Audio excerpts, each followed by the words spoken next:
Colonel Rob Manus has a lifelong record of providing dedicated service to this nation. Having worked his way up from the enlisted ranks to full colonel, he served our country for more than 32 years. He has served as a bomber squadron commander, bomb disposal technician, Joint Chiefs of Staff Operations Officer, assisted the National Security Team with the campaign plan for the global war on terrorism. He authored the first theater nuclear war plan and served as the Vice Commander of America's largest airborne intelligence wing. Colonel Rob Manus is a true American hero.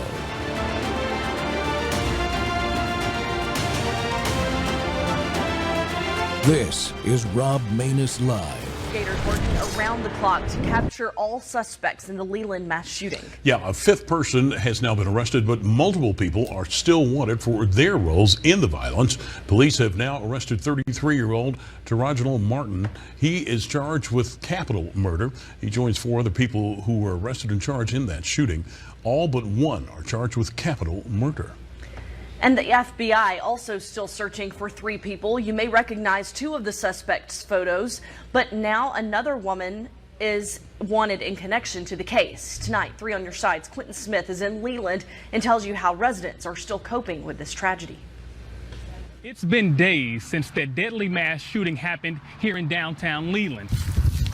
In fact, yellow crime tape is still visible on the scene. Even though it appears to be business as usual here in downtown, residents say that horrific tragedy is still fresh on everyone's minds. For a shooting of this magnitude to hit home was very devastating for us. You know, it makes you clutch your pearls. It makes you hold your children a little bit tighter. For Angela Buckner, this shooting still has her feeling uneasy. She knew one of the victims, 19-year-old Calvin Plant. He's described as being a funny and respectful person. Buckner, who serves as the field secretary for the local NAACP chapter, has also spoken to several family members of victims, including Shelbyana Powell. In all, 6 people were killed. 10 others were injured in the shooting. The victims range in ages from 18 to 41 years old. The deadly mass shooting happened early Saturday morning along Main Street in downtown Leland, just hours after the high school football game. It was homecoming weekend, and Buckner says everyone was out celebrating and having a good time until things suddenly took a deadly turn. We want to make certain that the young neighbors understand that, you know, there are consequences to their actions, and people should be able to go out and enjoy homecoming without having to look over their shoulders. As the community continues to cope with this tragedy, Buckner says it does bring her some sense of relief knowing investigators are tracking down those responsible for this horrible crime. We want to make certain that we dot every I and cross every T. And from what I gather, they are combing through all of the intelligence that they have gathered, and we're just wanting to make certain that they get the right people. So far, 5 arrests have been made, and investigators say more are expected. Reporting in Leland, I'm Quentin Smith.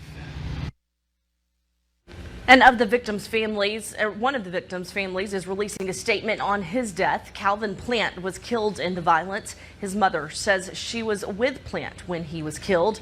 The family released a statement saying in part he was the baby of the family and his father's only child.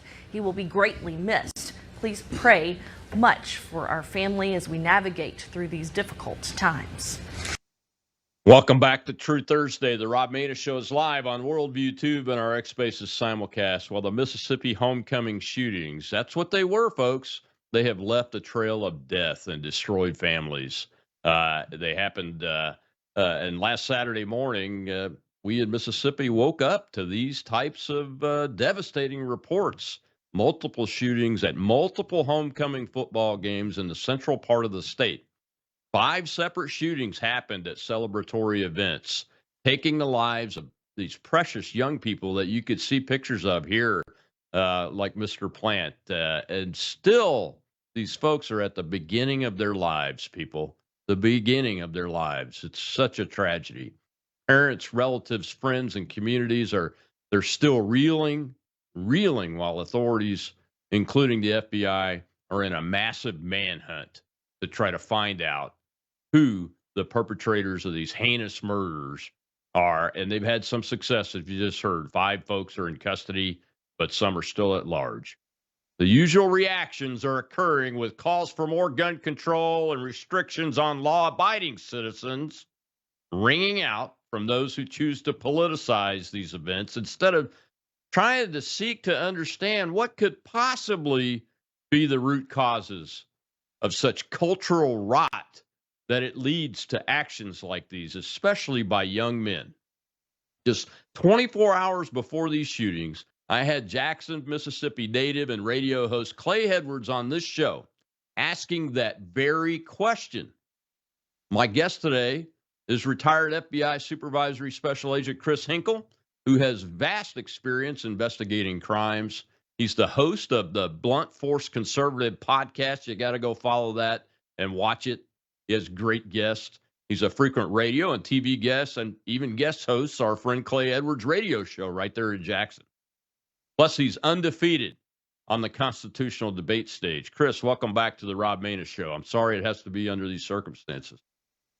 I am too. Thanks for having me back on, Rob. I appreciate it. Yeah, man. I mean, you've worked law enforcement in this part of the country, in this state. You have a lot of experience at these kind of things. You know, are you surprised the FBI stepped into this? I mean, they're not technically, I guess, federal crimes for the most part, are they? Well, not really. It's going to depend on whether or not they have some tie to, dealing with the schools with some type of civil rights violation.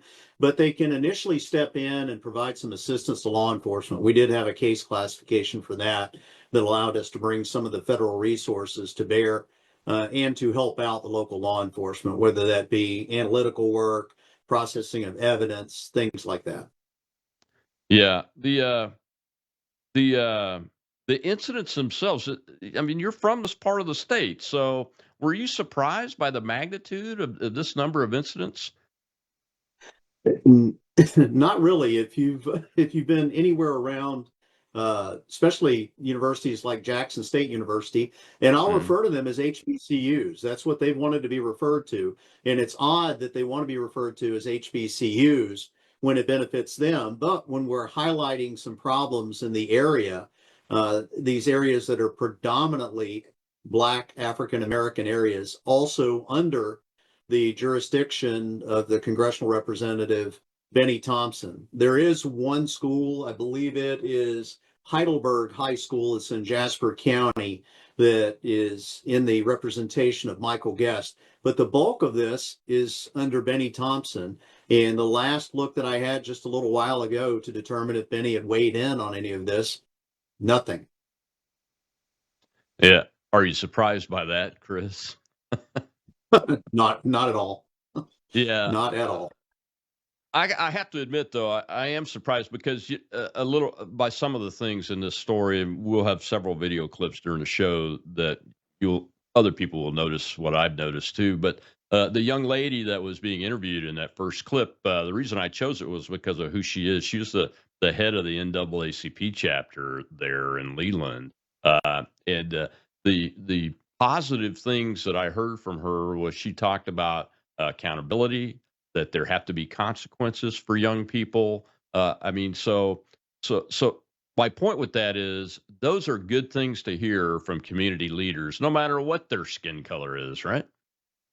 It is.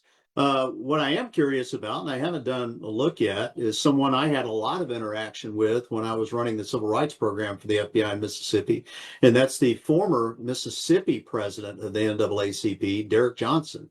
Now he's the national president. Has he weighed in on this area, this Mississippi area where he's from, and what is the cause of this? Or are they desperately, seeking some other reason other than they're not well represented in Congress? They're not taken care of through the school districts. And we can talk about that, about some things that I think have contributed to the decline in the Mississippi school systems. It is on the turnaround now, but we did have a long period of time where we were 48th, 49th, and 50th in the nation in education. So it's unsurprising that this type of product would come out of those communities. Yeah. And this part of the state isn't the only part of the state that has schools that are predominantly black population kids either, though. But we don't seem to be having these types of issues at homecoming games around here. I mean, I've got a great high school not far from my house. You can hear the fireworks go off at the football games when they get a touchdown, and those kind of things. And we don't have that problem down here where I'm living. Haven't even a peep about it. What do you think is going on in this area, in this really primarily Benny Thompson's congressional district? It's going to take a partnership between the community and law enforcement and the elected representatives, and the citizens actually holding their elected representatives accountable for things that go on in their districts. Now, we have some problems in Madison County. If you go up toward Canton, into that area, we've got some major issues going on in the city of Canton. But when you look at cities within Madison County, like where I live in Madison, the city, we have one of the largest high schools in the state. We don't have incidents like that here. You know why?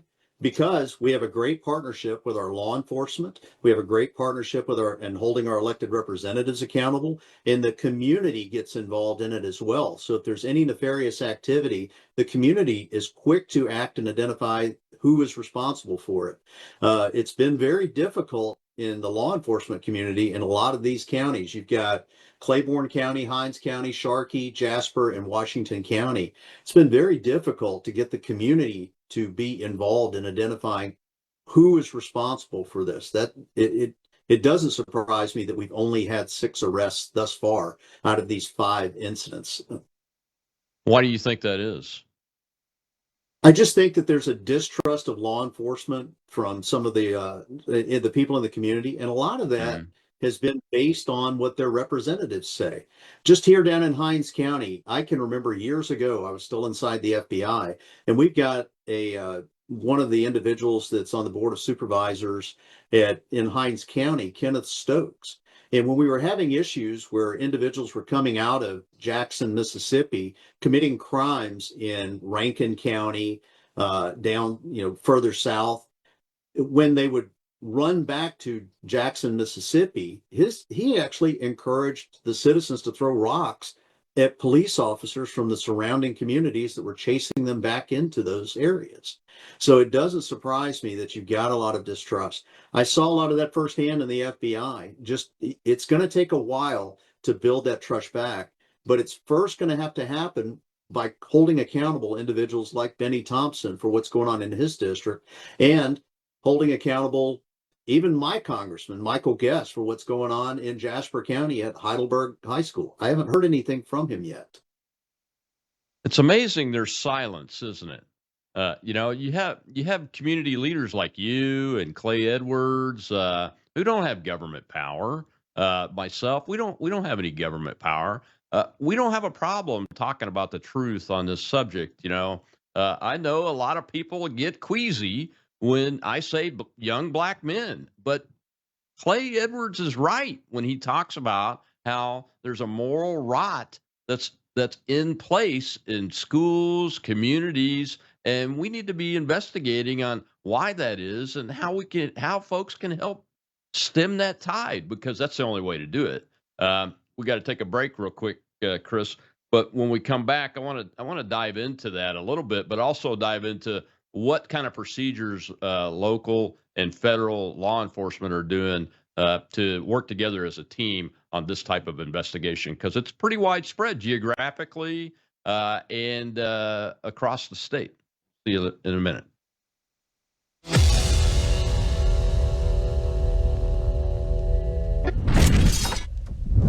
We have a big announcement, folks. It's called Bella Melt. In the first week, you lost 3 pounds on this, right? That is correct. Your GLP-1 is a natural hormone that's in every single one of our bodies. And your GLP-1 lets you know if you're full. It's a satiety hormone. So when your GLP is working properly, it does help suppress your appetite as well as reduce those cravings. So what it's going to do best is it's going to reduce your sugar cravings or any other cravings you have in your body. It's going to suppress that appetite. But where Melissa got the most benefit, I think, over the last week week was the L-carnitine. The L-carnitine tells your mitochondria, this is where we talked about it before, this is where you produce energy in your cells. It actually tells those mitochondria to burn fat for fuel. MelissaHousebg.com just now introducing for the first time Bella Melt with GLP-1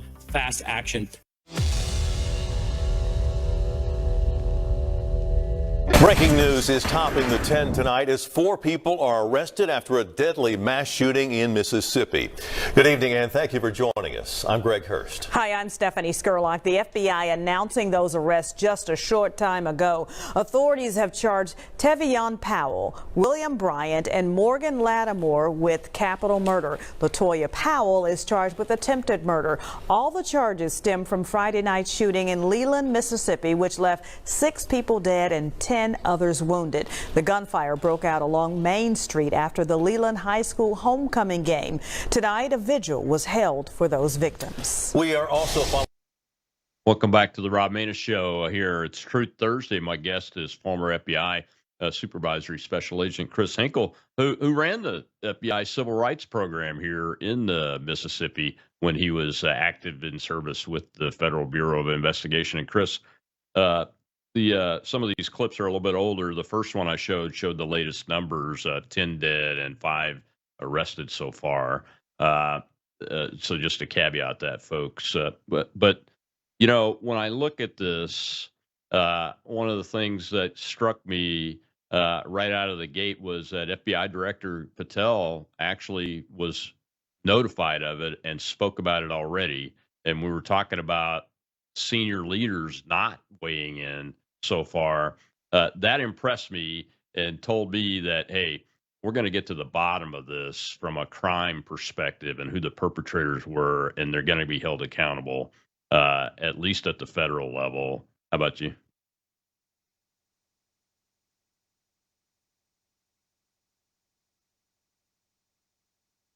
I'm sorry, Colonel, you cut off. Are you there?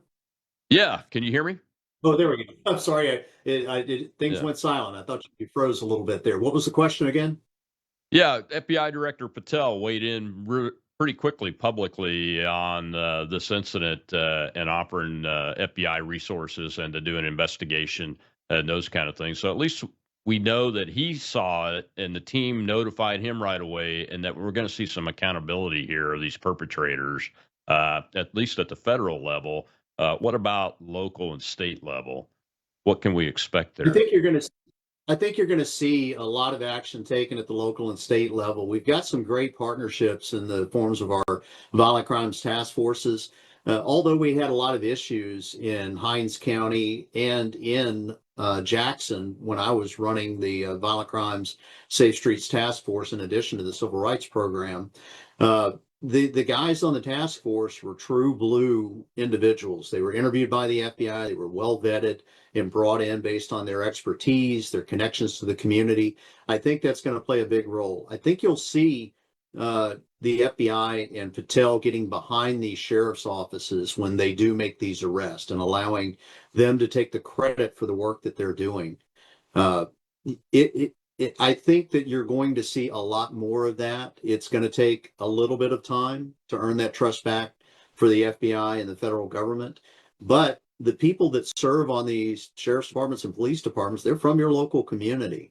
So if they can't gain your trust, then it's going to be really hard for the federal government to gain your trust.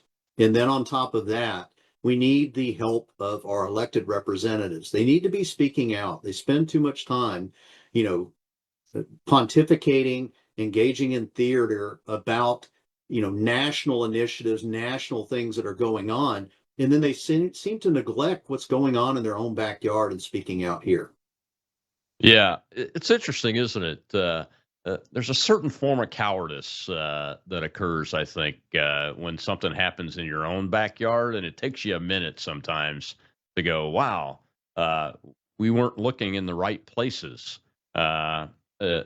But maybe they should listen to people like you and Mr. Edwards and Kim Wade, also out of Jackson, Mississippi, more, and listen to their consultants and their staffers a little bit less, because they don't live here. A lot of them.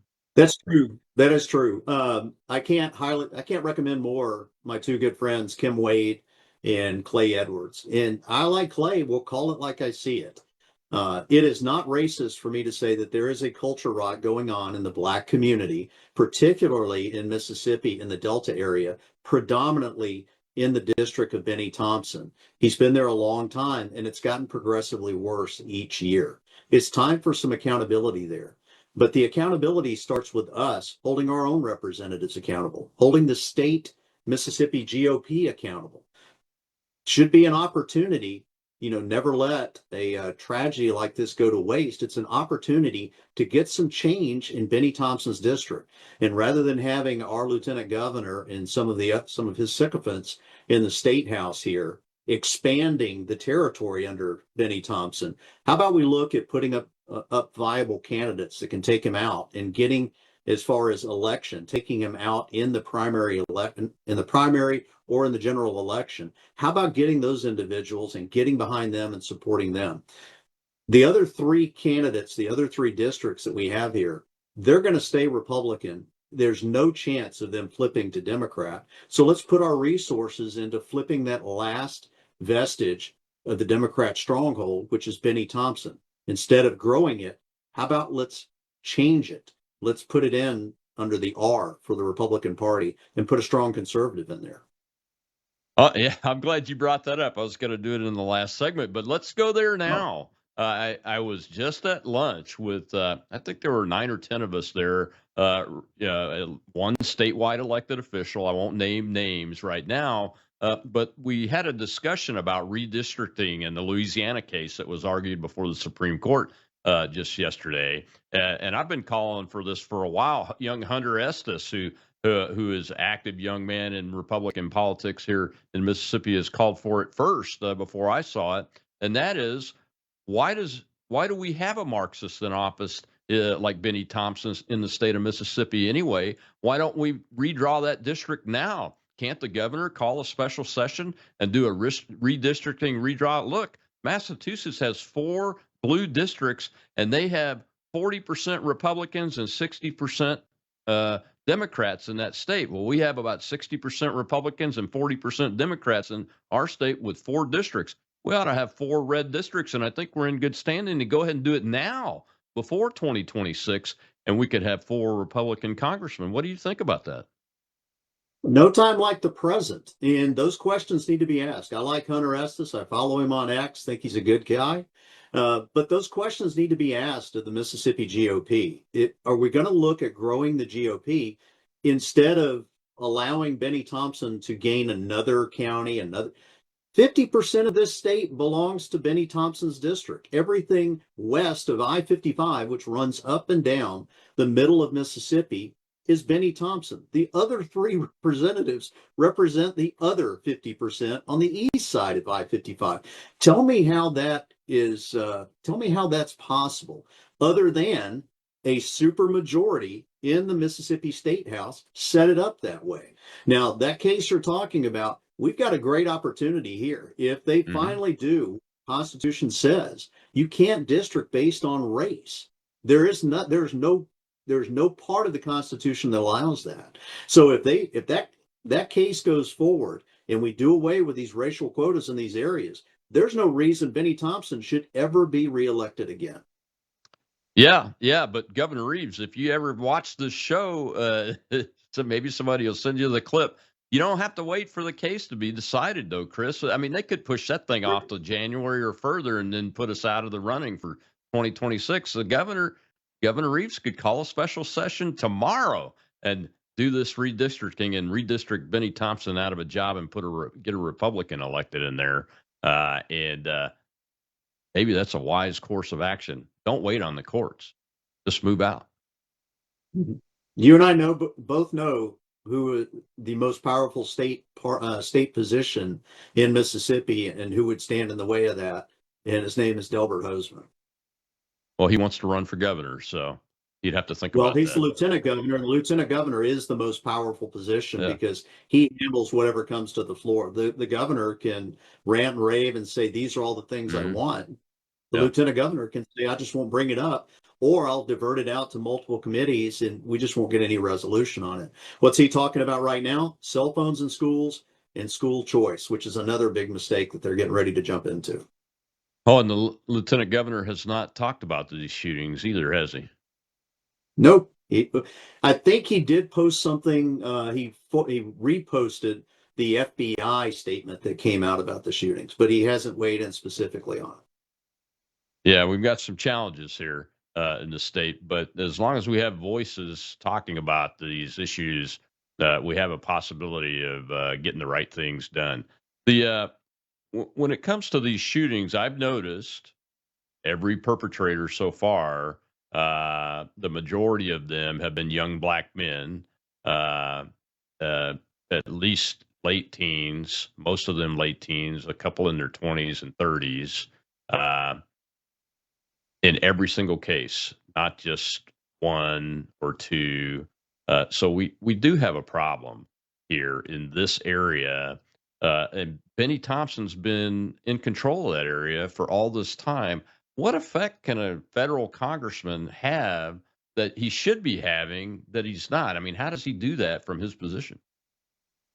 Well, he could call out leaders in the community. Where are the churches on this? Where's the NAACP? Call them out in the community for not holding each other accountable, for policing their own communities, for identifying when they see something happening, to reporting that immediately to law enforcement, to not be out there saying, don't talk to law enforcement. If the investigators are coming around, provide them the information, provide them the intel.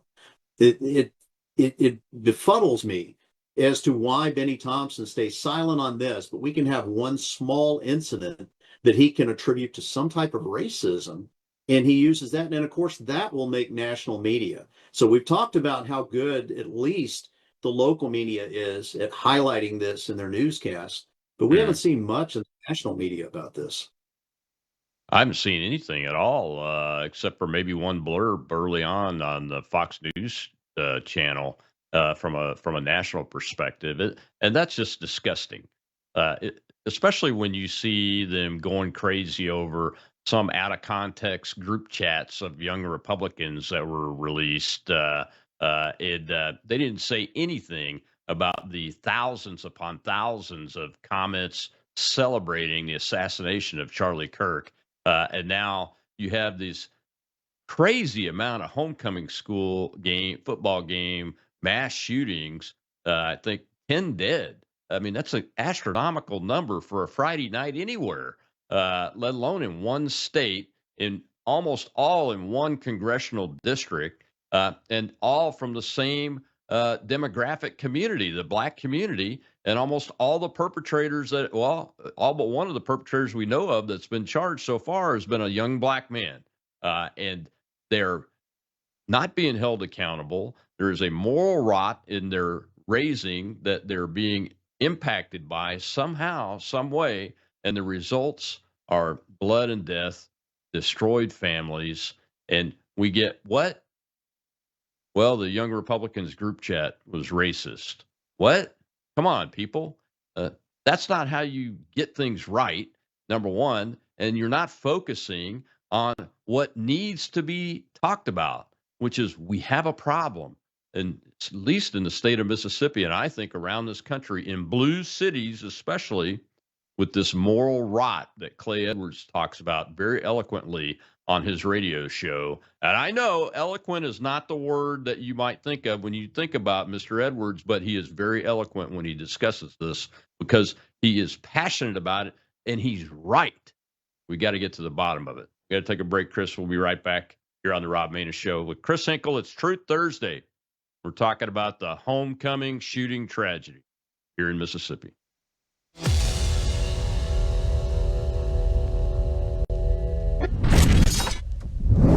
Hello, I'm Brandon House. I want to thank you for all your support at wvwfoundation.com that helps make possible pushing out 24/7 content for free. Without your support, we'd have to put it all behind a paywall. But thanks to you and your support through our foundation, we're able to push it out for free as a broadcast service and broadcast ministry of WVW Foundation.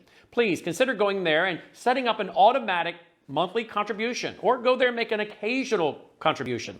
If you prefer to support us through the mail, you'll find our mailing address there at wvwfoundation.com. You can also call and make your contribution over the phone by calling 901-825-0652. That's 901-825-0652. Again, all these details are available at wvwfoundation.com. Thank you for your support as we try to help people around the world understand the times through the lens of a Christian worldview.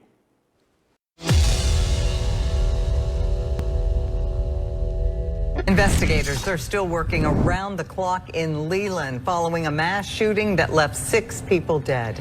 12 News' Mercy Rain joins us from Leland with the latest on where the investigation stands. Mercy, what's going on out there?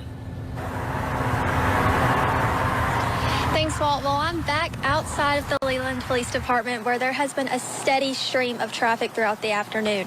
People in town tell us investigators have been bringing in several individuals for questioning anyone who may have been seen in the area at the time of the shooting.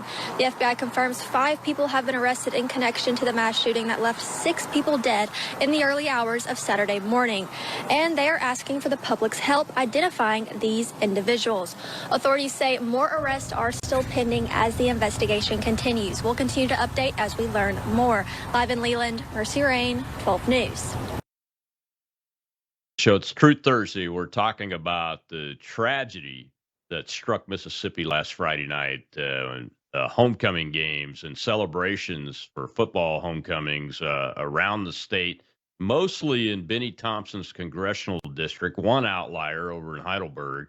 The biggest one was so far in Leland, Mississippi. And these shooters, my guest today is FBI Supervisory Special Agent retired Chris Hinkle. And these shooters, Chris, have we heard anything about a motive yet? Heard anything about a motive. It'll be interesting to see if there's any information, if they're able to conduct any type of interview or interrogation of these individuals. But there should be, some interviews ongoing through the community. You don't have a constitutional right to refuse to provide testimony if you're not a protected class like a spouse, a doctor, or a priest. Go talk to the brothers, go talk to the parents, go talk to others in the community and compel their testimony to find out what's going on. I know you were looking into what are some things that we could do. I think this recent statement by the Mississippi High School Activities Association, Ricky Neves, is over this particular sport there. He just called for them to not have tailgating at these events. I think there's a little better way to do that. Some years ago, I used to do some soccer officiating here at the high school level, and we had an incident out in West Mississippi at a high school. I'm not going to name the high school, but we had an altercation of fans, of parents and students up in the stands. And the way that you don't want to just turn off all avenues of any type of athletic activities for these students, the ones on the field that didn't have anything to do with it. So what they did is they said, no fans in the stands. We're going to hold the event. We're going to hold the game, and we're just not going to allow anybody to be there. No tailgating, no people in the stands. That way you start kind of holding the people accountable in those schools. And you've got to do it with those schools. You can't do this statewide. You can't tell Madison Central High School or down where you are at Gulfport High School, hey, you haven't had any problems down here, but we got to be fair. Let's just cut off all, extracurricular activities like tailgating around these schools. I think there is a way to do that. The other is I'd like to hear what our state school superintendent's going to say about this, because that person is over the entire school system. And you and I both know in Mississippi, we had a long history of being 48th, 49th, and 50th in education. And what did we do? This again is holding our state representatives accountable. Back in 2013, they hired Carrie Wright, and they brought her in as state school superintendent. There were virtually no changes during her tenure from 2012 to 2023. And guess what? Guess what the distinction was of that state school superintendent? Here in Mississippi, She is the highest paid state school superintendent in the nation. She made more money than the state school superintendent in California, New York, and Florida. She made $307,000 a year. That salary was set by our state legislature. So it's going to take, again, holding our elected representatives accountable about what are they going to do, and also holding our communities accountable. Yeah, yeah, I don't know. I mean, shutting off activity like stopping tailgating, I mean, those types of attempts to mitigate something is, I just kind of, I automatically and instinctively think there's got to be a better way to do it. Maybe for a short period of time, to hold people accountable and say, hey, this is what you're going to lose if you don't follow the rules, or make sure that you have clearly known rules of engagement for those activities at a high school, like no alcohol is allowed at a high school event, and those kind of things. And hopefully they already have that rule. But if it's not being enforced and folks that break it aren't being held accountable, that's one way to look at it too. Same kind of thing with the people in the stands. It probably wasn't for a permanent purposes. It was probably temporary. And once people started following the rules, I'm sure they reset that, right? They did reset it, but it held that particular community accountable. So it's not shutting it down statewide. It's these universities. When you have this problem at that university, or you have this problem at that particular high school, you just tell that high school, hey, I'm sorry, you just can't have nice things right now. You've shown that you can't be responsible for it. And until the community comes forward and identifies who these individuals that cause this problem that you're now facing, where you can't tailgate, you can't go watch your child play in an athletic activity. I don't want to hold the kids accountable in the school, the ones that are actually playing out on the field that likely had zero to do with this. But the community needs to be held accountable, because that's where this is happening. All of these events happened on a campus except for one, and that was up in Leland, Mississippi, which happened off campus. But you still can hold the community accountable. Yeah, I was wondering that about what you just said, Chris, because a lot of the video that I've seen mainly from Leland and Heidelberg. It looks like at least some of the shootings happened on a street downtown in the small town. That's what I saw too, happening over in Leland, Mississippi. The rest of it, from what I'm seeing from the news reports, and I got a board written up here trying to keep track of everything, it appears that it was happening either on school property or near the school. But isn't it amazing that we've got some of these people out here that spend their life grifting on, oh my gosh, we've had school shootings. And here in Mississippi, we had this horrific event. We've got 10 dead now, 30 plus injured. One of them, an 11-year-old girl that was injured at Jackson State University, cars being set on fire, and the national media is silent on it. That just, to me, that's irresponsible on their part. We need to highlight this out there. It needs to be the forefront. We need to hear our governor calling out Benny Thompson. We need to hear our state attorney general calling out Benny Thompson, and heck, calling out Michael Guest in Jasper County. If I was the elected representative here in Mississippi and something like that was happening in my district, heck, right now they're not working anyway. The government's shut down. Get your butt back here and get into the community and find out what's going on. I'm betting you neither Benny nor Michael Guest have knocked on a single door in any of these counties right here to actually speak to the people. Yeah, at a minimum, the representative that represents those communities ought to say something, at least on social media. They all have social media accounts, official ones that have staffers running them. They could put out a statement of some sort. Benny hasn't even called for more gun control. Now, there have been calls for more gun control, another dumb idea that doesn't work. What do you say about that when people come in for those type of crazy ideas?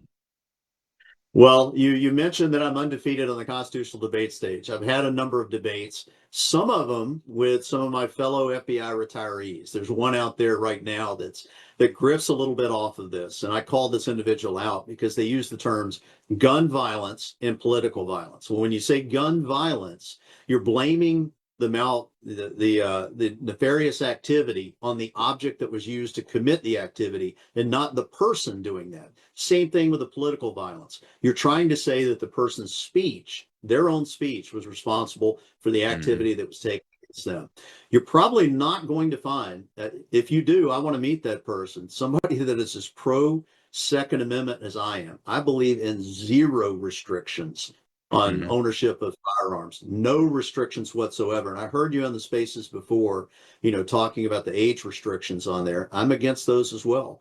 I'm also for that once you've done your time in federal prison, once you are released, you have paid your debt to society. I think you should actually get your voting rights back, and you should get your ability to carry a firearm back. Because if you're that dangerous that we don't want you to have a firearm anymore, what are you doing on the outside anyway? So I'm a big proponent of that. I'm a big proponent of having some of us in retired federal law enforcement. We're trained right now. We have this thing called HR 218 that allegedly allows me to carry concealed in all 50 states. I just have to qualify on a state level course each year. But I think it should be carried further. How much safer would you feel on an aircraft if you had 4, 5, maybe 6 retired FBI agents on there, fully trained, fully vetted, carrying firearms to protect that aircraft? I know it's a topic for another day, and we're talking about the school shootings, but man, we got a lot of individuals here, Antifa-like and others, that are raising all kinds of cane out there. And how soon before they start causing some of these problems on aircraft? I'd like to be able to make sure that we can take care of that on an aircraft. Same thing in these local communities. We found that any time that we've got eliminated or reduced restrictions to firearms, crime rate's gone down. Let's do that again.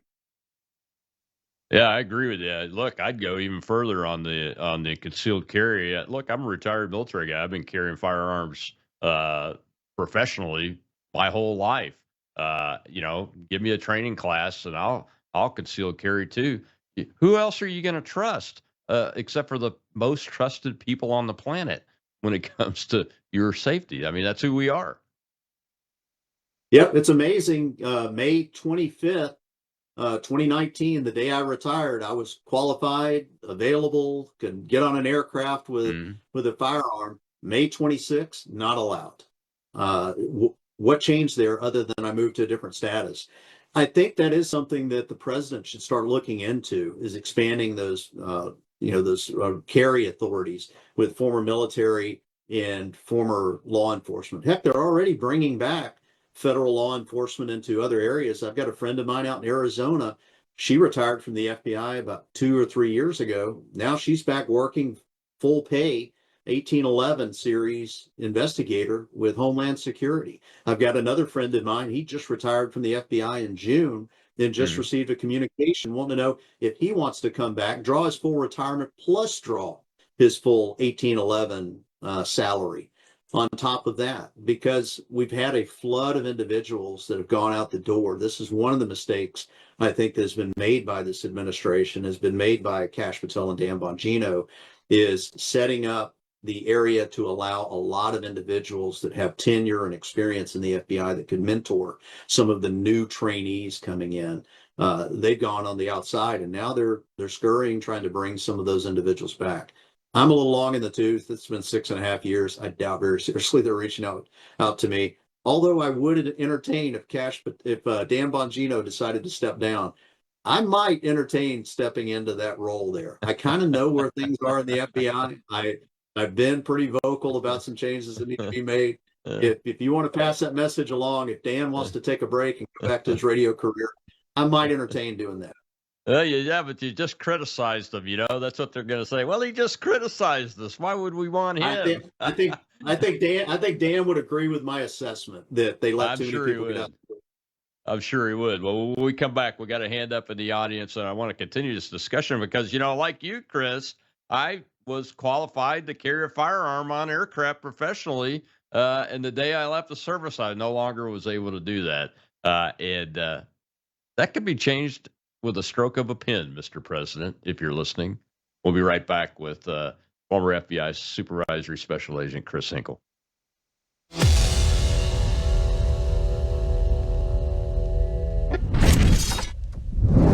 News is moving faster than ever, and so are we. Worldview Tube brings you 24/7 live stream coverage and now real-time alerts when it matters most. Once you have the Worldview Tube app installed, exit the app and navigate your way to Settings. In Settings, locate the tab labeled Notifications. Select the Notifications tab. Scroll down until you locate the Worldview Tube app icon. Select the tab, and here you can turn on and customize your notification experience for the Worldview Tube app. News doesn't wait, and neither should you. Turn on push notifications to stay informed. Every headline as it happens.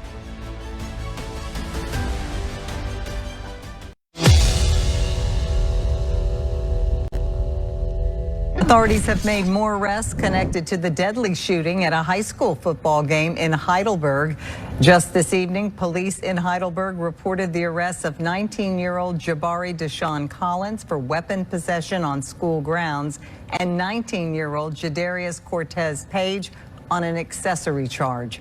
Earlier, Jasper County Sheriff Randy Johnson reported the arrest of 19-year-old Demarion Starks this morning. Now, he's charged with accessory after the fact and tampering with evidence. A minor was also taken into custody for tampering. Saturday, investigators arrested 18-year-old Taylor Goodlow, and he faces 2 counts of capital murder in the deaths of 2 people, including a pregnant woman. Residents say the shootings have left this community in shock and fearful.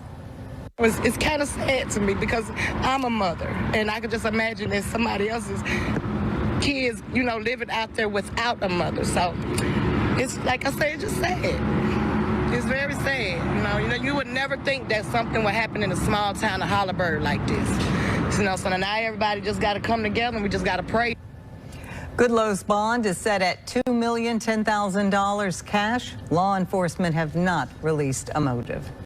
Welcome back to the Rob Maness Show. It's Truth Thursday, and I'm talking with my guest from Mississippi, retired Supervisory Special Agent Chris Hinkle, about the strategy and the investigation and the moral rot, as Clay Edwards puts it, that is happening in these communities that results in young men like those guys facing capital murder charges. And folks, we just executed a murder here in Mississippi, I think early this morning or maybe late last night. So we still have the death penalty, and each one of these young men now has destroyed other people's lives if they are found to be guilty and they actually did these acts, and face the end of their lives way too young. And there's got to be a remedy that we can find. And Chris, we were talking about retired personnel with experience being utilized. Look, one of the disturbing things I heard when I listened to parts of the Supreme Court discussion yesterday, the oral arguments on the redistricting case from Louisiana, was one of the justices implying that black people can't be represented by anybody but a black person. Your comments about using retired personnel for certain types of activities, why not recruit us to go into the schools and be mentors? Why not? I think most people would do it for free. They wouldn't even ask for any pay, maybe some traveling. I don't know. I've offered to do that for free. Even here, we've got a great school system in Madison County. Madison Central High School is one of the not just one of the top schools in the state, but one of the top schools in the nation. I mean, out of 700 and so seniors, they usually have about 108 individuals that score 30 plus on the ACT. But I've even offered that when I was taking the time to meet with the Madison County School Board representatives during all the COVID overreach by our government in the schools. I noticed that when I would offer an opportunity to bring my knowledge, skills, training, and experience into the classroom and speak to, if there's a civics type, I don't even know if they teach civics anymore, but a civics type course there to actually teach them. It's not just at the high school level. I'll tell you a quick story. I got approached by one of the junior colleges here in Mississippi, and this is something that needs to change. So a four-year university, Tulane, had approached me about teaching a law enforcement class, a law enforcement specific class. And I was allowed to do that. I don't have a master's degree, but I have a bachelor's degree, and I have 33 years of government experience, 25 of it as a federal agent, 20 plus of it with the FBI. But a junior college had reached out to me about teaching a law enforcement class. I went through their online indoctrination. It's a 2-week course. I got through the first week of it, passing with flying colors, and then I was told that I couldn't teach it. They said that because I didn't have at least 18 hours at the master's degree level, I was unqualified to teach at the junior college level. But a 24-year-old or 23-year-old that just got their master's degree with zero experience could actually go in and teach there. That's something that needs to change as well. Oh, absolutely. Hey, I'll tell you a secret. I applied for an adjunct professor, so like part-time at a leadership school at one of the local universities. I didn't even get a call back because I'm assuming they looked at my birthday and determined I was too old. Well, we got questions over in the live audience. Let's go ahead and take those before we get to the end of the show. Go ahead, Shel. Hey, Chris, if any of these shooters were minors, is there any chance that they will not be charged as adults for this crime? That's going to be a decision that's going to be made by the whoever's prosecuting this. I'm guessing it's going to be the district attorney on whether or not they're going to do that. I also am curious what their past criminal history looks like, if that's something that's going to weigh in on it. I'm going to bet you we're going to find that these individuals have had trouble with law enforcement for quite a while, and they've been on the radar of local law enforcement, been on the radar in the local community, but the local community has failed to hold them accountable and rein them in. Yeah, I hope you're wrong, but I suspect you're absolutely right. You know, it's just tough. Accountability is key, especially in young people and young men, especially if they're not held accountable and they repeatedly get away with criminal activity or even activity approaching criminal activity. It's not necessarily criminal. They tend to get worse over time as they get older. We got one more question in the audience. Go ahead, Joe. We have Rigo, sir.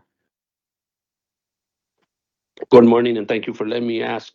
I'm involved in high school sports. My kids play high school sports and football to top it off. My question is, are there not assigned officers to these football games that are supposed to be patrolling like that? The last high school game that I went at home, I was kind of shocked, but I was like, well, I guess it's needed. There was at least 4 patrol officers there, 2 at the gate, 2 roaming the parking lot and stuff, even for the tailgaters. It kind of deters it. So my question is, does your state not do this, or do you guys not do this? Because this is a regular practice here in California, just so you know. Yeah, we do that here. It just depends on the district. I know here in Madison, at Madison Central High School, you can't get even close to the stadium without going through some type of checkpoint through law enforcement. Now, they're not searching you for weapons and all of that. They are looking for indicators, profiling, if you will. If you look like you might be some trouble, they may ask you a few questions, do some type of Terry stop. Those of you that are unfamiliar with that, you know, in Terry versus Ohio, that allowed a law enforcement officer who is part of the community that they recognize something that seems odd, that they can ask additional questions just based on their observations. That's profiling. Profiling is a big part of law enforcement. It doesn't have to be something that's solely based on race. But yeah, there should be a call to have more presence, open presence of law enforcement in these areas, more patrol cars, more uniformed officers, of letting people know that, hey, there are officers here that aren't dressed as officers, that are walking around the premises here, of allowing individuals that, you know, like myself, when I was with the FBI, being able to go down and hang out with the local sheriff's office. We tried to encourage as many as we could from our local office to appear there, but it still comes back to the community. If they need to be afraid that the citizens, that the parents in that community, that when they see something odd, it's going to get reported. You can't just depend on just law enforcement, because you need to be able to take care of it on your own, because when seconds matter, law enforcement will be there in minutes. Yeah, I just can't help but think the questioner was asking that question you were answering, Chris, that what you had talked about earlier in the show about the distrust with local law enforcement and between them and the community is probably has some factor in how much security is available, who's doing it, and those kind of things in some of these communities. It likely does. Most of these law enforcement officers live in that community there.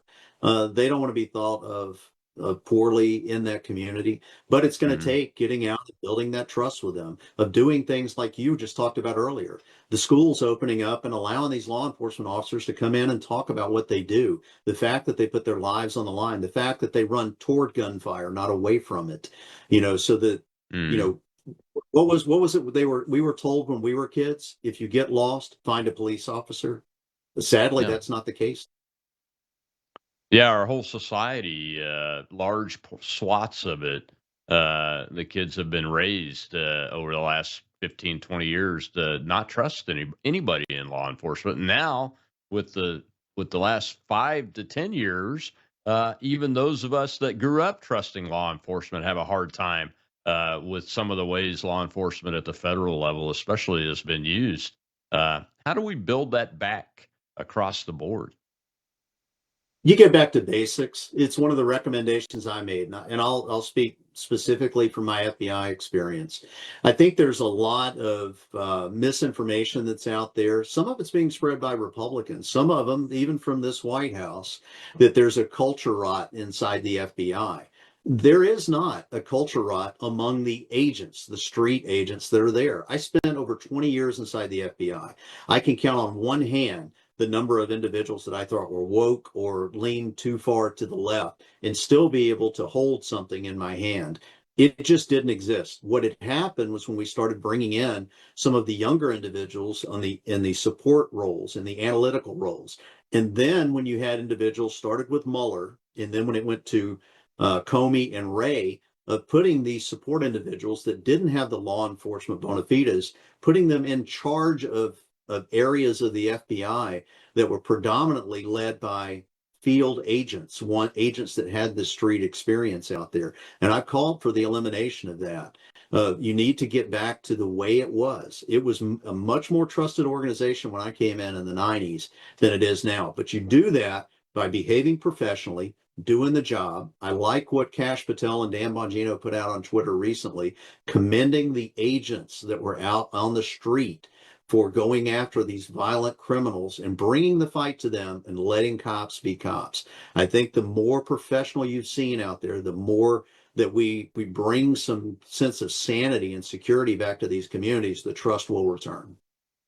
Oh yeah, I mean, what I like is the actions. The action of putting cops out to do their cop job, to go after the bad guys, and not going chasing MAGA grandpas and grandmas around half the world and wasting resources on that kind of activity, but focusing on the criminals, focusing on the potential spies in our midst. That's what the FBI that I know growing up should be doing. And that's what I like to see. Instead of talking a bunch about it, Cash and Dan are out there putting people to work and taking the right action. So I'm very pleased with what I'm seeing. Hey, man, we got about 40 seconds left. Go ahead and tell folks where they can find you in the podcast and what you're going to do next. Well, you can follow me on X. That's the best place to find me, at capital BF Conservative, all one word. We right now we're streaming out on YouTube and the podcast on X. And then right before we get off here, I want to give a big shout out to my brand new first ever grandchild, my granddaughter, Sutton Grace. Became a grandfather a month ago yesterday. And I got to tell you, it's amazing. I understand what other grandparents have told me, which is, man, if I could find a way just to have grandkids first. It is just an amazing experience. So shout out to Sarah Grace, my daughter-in-law, and Sutton Grace, and my new our new little granddaughter. Well, thank you, sir. I appreciate you coming on and talking about this. Let's pray for these families and these kids that have lost their lives, and that justice will be done. We'll see you later, Chris. Monday is More War Monday again, but I got Corey DeAngelis coming on. He's a warrior and an evangelist. to make sure schools are taking care of kids and not taking care of administrators and teachers unions. So we're talking about the war on school kids with Corey DeAngelis coming up on Monday. I'll see you then.